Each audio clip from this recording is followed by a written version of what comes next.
Stores with all the books, and I am here today, Tag Tuesday, 2 weeks in a row, to do the Dilemmas of a Book Nerd tag. I was tagged by Heidi from my reading life. And yeah, let's just dive right in. I got Boo here helping me for how long? Probably not very long, but anyway. Number 1, how do you handle book storage well? You can see my vintage library table here behind me. This is from an actual library. And it has shelving on the front and back. So it just sits on this wooden table. It's just designed this way. So it's really super cool. I love it a lot. And then over here I have this little shelf that I've had for a long time, is my TBR shelf. And over here, another TBR shelf. And then there's the mountain of books. Jacqueline says I have to call it a mountain now. Jacqueline McMenamin. I like that. We have to climb the mountain, don't we, Boo? Yes, we do. And yeah, I do have another couple shelves in my bedroom that I keep more of my middle grade stuff on. So, and young adult and fantasy. Yeah. Number 2, how do you track what you've read and what you own? So, I track what I've read in my bullet journal. And this is how I used to keep up with it on a 2-page spread. But this year, see, she's gone already. I knew that wouldn't last. She's doesn't have a long-term effect that the big guy does. Anyway, and then this year well, this one's not a good example. I haven't filled it all in just yet. So here we go. This year I've kind of condensed my format. So that's how I track what I've read. I've just never gotten over being too lazy to keep up on Goodreads, and I tried to keep up with it on one of those online spreadsheets when I first got on BookTube, and I didn't even make it past the first week. So it's just much work. I like to write things down. It's fun on paper for some reason. And then tracking what I own, I don't. I have them on my shelves. I can see them. That's enough for me. I did my first year on BookTube. I did a haul video for every book that came in the house that first year, and I'm revisiting those, and it's great fun. My second year, I fell victim to peer pressure, I guess. I didn't do hauls with any, they were intermittent. My second year for whatever reason. And yeah, so I'm not going to be able to do haul revisits for the second year, which is fine. I like to mix things up. This year, my 3rd year on BookTube, I am hauling every book. So maybe I'll just do a year on, a year off. Seems to work. Number 3, do you lend out books? Yes, I do. I love collecting books. I think it's just great fun to see them and organize them into little groupings.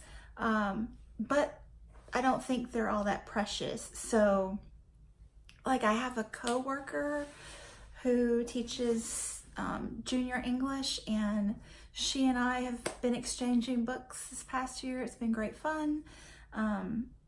My sisters, I let them borrow books on occasion, but they live, you know, 2 states down, so we only see each other 3 times a year for that. So I have to think ahead, oh, what should I bring for them? But yeah, I have another coworker, an ESL teacher. I do when I can. I mean, it doesn't come up a lot, but yes, definitely. Number 4, acquiring books. So I order online. If it's a UK cover that I specifically want, I go through Book Depository. There are a couple of used bookstores that I use. One is McKay's in Nashville, which is awesome.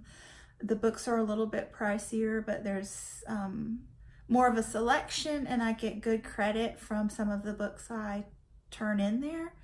So they end up not being as expensive as the cover says because I usually have trade-in credit. And then there is an hour north of me in Kentucky, there's another half-price book outlet, which is a used bookstore.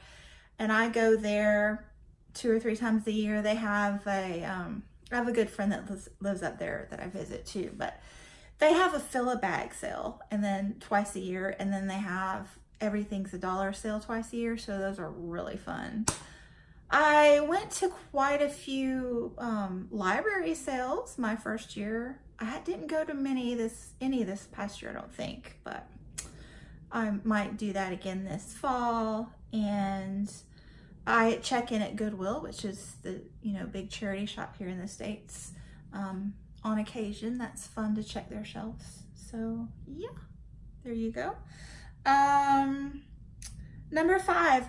How do you respond to the question, how do you read so much? I usually kind of play it off, sort of, I guess. It doesn't really come up, to be quite honest, but I mean to make a video about some tricks for how I read so much, but the bottom line is that I don't watch television, and I'm a public school teacher, so I have a lot of time off. 2 whole months this summer, 2 weeks at Christmas, a couple weeks in the fall, a week in the spring, you get the picture. I've got a lot of free time. My kid is 15, so he's, fairly independent at this point. And yeah, I do a lot of buddy reads and readathons and things like that. I find very motivating. I'm not a mood reader, so those sorts of things don't stress me out. They are really fun for me. But yeah. Number 6, how do you pick the next book? That would refer to the previous answer with all of the readathons and buddy reads. There's always something going on that kind of gives me an idea of what I might pick next. I also like to read thematically by month. So here's an example of the first 4 months. So January, I read Korean and Japanese literature. That was great. February, I read for Black History Month. March was my birthday, so I kind of just read all of the new books I bought. And April was we did Aussie April. The Women's Prize list came out in March, so I read some of those. And the Walter Scott Prize as well. So things like that also motivate me. Number 7, how do you pick the books for traveling? Again, same old, like whatever I've been reading, whatever little game I'm playing that I need books for. Sometimes I pick books that go with where I'm going. So like I would have never done that for the Oregon, California, Washington State trip because that was way too busy. But like I'm from Florida, so when I go to Florida, a lot of times I'll pick beach reads because Instagram opportunities on the beach. Anyway, do you annotate? That's number 8. Do you annotate? Not very often because I'm just too lazy. I I don't like being interrupted from my reading to stop and annotate. I don't mind marking in my books at all, but when I do, I use a pencil. And I really get a kick out of buying used books and seeing annotations in them. I think that's really fun. But yeah, I don't like to be disrupted from the rhythm of my reading. But if I do start reading a book that's like really deep and, you know, connecting with me, and especially if I'm buddy reading it, then I will annotate as I'm going. So yeah. Number 9, new or backlist, both. I don't read a lot of really new books because I like other people to test the waters first before I pick them up. But I do read several like within the calendar year books because I like to be part of the conversation in that way. But I also love backlisted books and classics and modern classics. I like all the books. And those are also fun to get buddy reads going as well. So yeah, I would say, I don't really know, but I would say like 70% backlisted, 30% newer would be a good mix. I don't really know for sure. And then sequels, do you read them as they're released or do you just binge the whole series? Yeah, I don't really have a preference there, just however it happens. So if I happen to start a series that's fabulous, like City of Brass or Wondersmith, and just get involved right at the ground floor, then I just want them immediately when they come out. Or some books like the Broken Earth trilogy, I didn't get to that one right away, so I ended up reading those in fairly close succession because they were all out when I started. I binge read those, oh gosh, what were they? Those YA romance books. To All the Boys I've Loved Before, I just binge read those. They were backlisted, so they were available. I've got Darker Shade of Magic. I haven't even started that series, so I may binge read those. Something like Dissolution, the Shard Lake series, there's like, I don't know, there might be double digits of those, so I won't binge read. I'm not binge reading those. It's like every other month I'll read one. So it just varies. It doesn't really matter. It's just the style of the book and when I get my hands on it for that question. So that's it. And I'm gonna tag, I just went through my subscription feed and picked out some recent people that I have yet to watch today, but they're in my subscription feed right now waiting on me. I don't know if they've done this tag or not, but I will just link them below so you can check them out regardless. So Elaine Howlin, I've gotten into her channel recently, as well as Book Whimsy. Bookish, who is fairly new to the scene, and I'm enjoying he's a history teacher, so I can relate.